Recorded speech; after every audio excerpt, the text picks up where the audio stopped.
Everyone आज video रे आमे प्रेजेंट परफेक्ट प्रोग्रेसिव टेंस रे थिबा प्रश्नवाचक वाक्य गुड़िकर ट्रांसलेशन प्रक्रिया विषय जानिबा।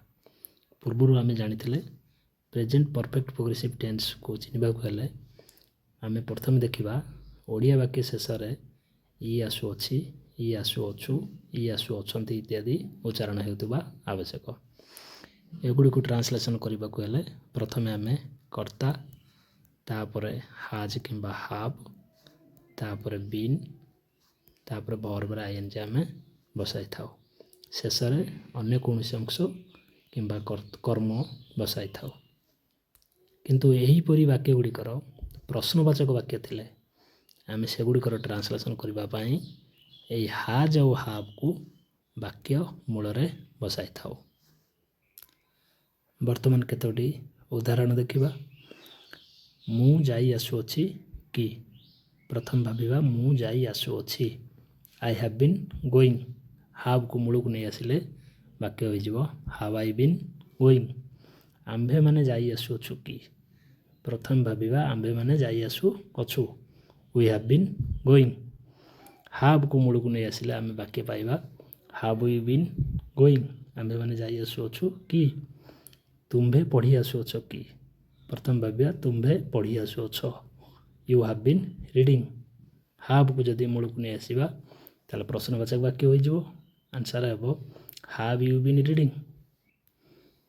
से लेखि आसुअछि कि प्रथम भाविबा से लेखि आसु अछि ही हैज बीन राइटिंग। हाज को मूल को नहीं आसिले आंसर हो जिवो हाज ही बीन राइटिंग। से लेखि आसुअछि कि बालिकाटी बा से गीत गाई आसुअछि कि प्रथम भाविबा से गीत गाई आसुअछि सी हैज बीन सिंगिंग। प्रश्नवाचक करिया कहले हाज को मूल को नहीं आसीबा आंसर हेबो हाज सी बीन सिंगिंग। से गीत गाई आसुअछि कि। परवर्ती वाक्य देखिबा। शिक्षक पढ़ाई आसुअछंती कि प्रथम भाविबा शिक्षक पढ़ाई आसुअछंती the teacher has been teaching. हाज को मूल को नहीं आसिले वाक्य हो जिवो हाज द टीचर बीन टीचिंग। वर्तमान आमे बहिर एक्सरसाइज देखिबा। छात्र माने पढ़ी आसु अछंती कि प्रथम भाविबा छात्र माने पढ़ी आसु अछंती द स्टूडेंट्स हैव बीन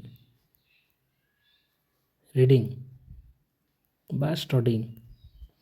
आमको प्रश्नवाचक करिया को हेले ए हाव को वाक्य मूल को आनिबा को हेबो। आंसर हेबो छात्र माने पढ़ी आसु अछंती कि हेले आंसर हेबो हाव द स्टूडेंट्स बीन रीडिंग। शेष रे प्रश्नवाचक चिन्ह। तुमे शुणी आसु अछ कि प्रथम भाविबा तुमे शुणी आसु अछ you have been listening.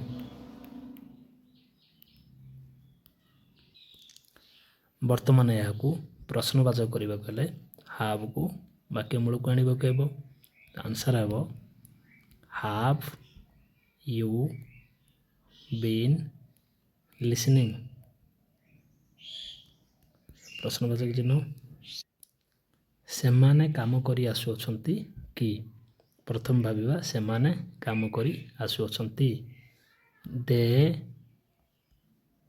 Have been working.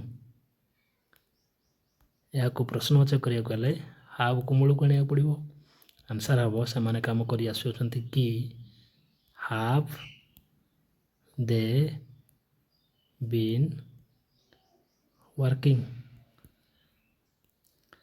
बालिका माने गीत गाई आसुअछंती कि प्रथमे भाविबा बालिका माने गीत गाई आसुअछंती the girls have been singing. यह को प्रश्नवाचक करिया कहले हाव मूल को आनिबा को पड़िबो तेणु आंसर हेबो बालिका माने गीत गाई आसुअछंती कि हाव द गर्ल्स बीन सिंगिंग। प्रश्नवाचक चिन्ह शेष रहिबो ସୈନ୍ୟମାନେ ଯୁଦ୍ଧ କରି ଆସୁଅଛନ୍ତି କି? ପ୍ରଥମେ ଭାବିବା ସୈନ୍ୟମାନେ ଯୁଦ୍ଧ କରି ଆସୁଅଛନ୍ତି। The soldiers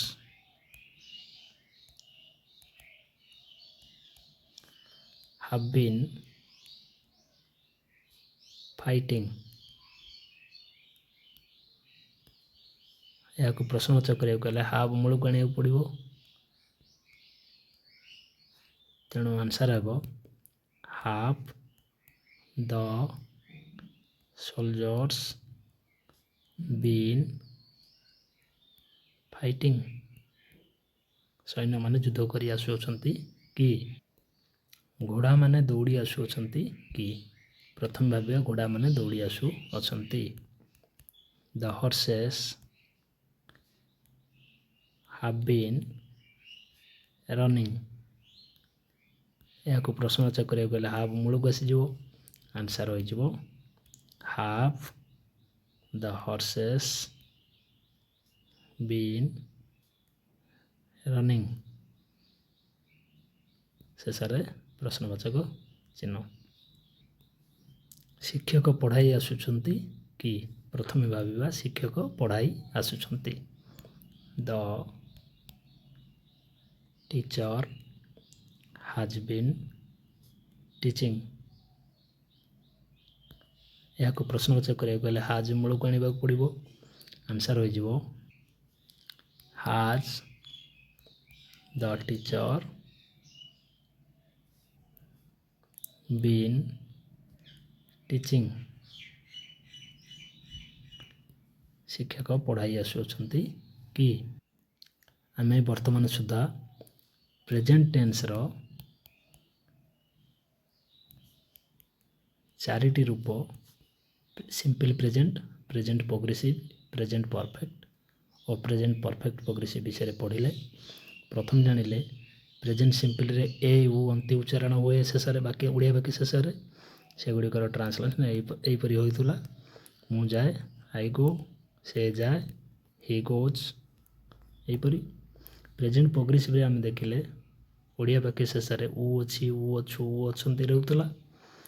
ସେଗୁଡ଼ିକର ଟ୍ରାନ୍ସଲେସନ୍ କରିବା ସମୟରେ ଆମେ ଏହିପରି କରୁଥିଲୁ। ମୁଁ ଯାଉଅଛି, ଆଇ ଆମ୍ ଗୋଇଂ। ସେ ଖେଳୁଅଛି, ହି ଇଜ୍ ପ୍ଲେଇଂ। ଏହିପରି ଆମେ କରୁଥିଲେ। ପ୍ରେଜେଣ୍ଟ ପରଫେକ୍ଟରେ ଆମେ ଦେଖୁଥିଲେ ଓଡ଼ିଆ ବାକ୍ୟର ଶେଷରେ ଇ ଅଛି, ଇ ଅଛୁ, ଇ ଅଛନ୍ତି ଇତ୍ୟାଦି ଉଚ୍ଚାରଣ ହେଉଥିଲା। ସେଗୁଡ଼ିକର ଟ୍ରାନ୍ସଲେସନ୍ ଏହିପରି ହେଉଥିଲା। ମୁଁ ଯାଇଅଛି, ଆଇ ହାଭ୍ ଗନ୍। ସେ ଖେଳିଅଛି, ହି ହାଜ୍ ପ୍ଲେଡ୍। ଏପରି ହେଉଥିଲା। ଶେଷରେ ଆମେ ପଢ଼ିଲେ present perfect progressive tense. Odia ବାକ୍ୟ ଶେଷରେ ଇ ଆସୁଅଛି, ଇ ଆସୁଅଛ, ଇ ଆସୁଅଛନ୍ତି ଇତ୍ୟାଦି ରହୁଥିଲା।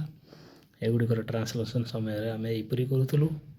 ମୁଁ ଯାଇ ଆସୁଅଛି, ଆଇ ହାଭ୍ ବିନ୍ ଗୋଇଂ। ସେ ଯାଇ ଆସୁଅଛି, ହି ହାଜ୍ ବିନ୍ ଗୋଇଂ। ଏହିପରି ଭାବେ ପ୍ରେଜେଣ୍ଟ ଟେନ୍ସର 4ଟି ରୂପର ଟ୍ରାନ୍ସଲେସନ୍ ପ୍ରକ୍ରିୟା ବିଷୟରେ ଯାହାର ଡାଉଟ୍ ରହିବ ପୂର୍ବ 12ଟି ଭିଡ଼ିଓକୁ ଦେଖିବା ପରେ ତାହା କ୍ଲିଅର୍ ହୋଇଯିବ।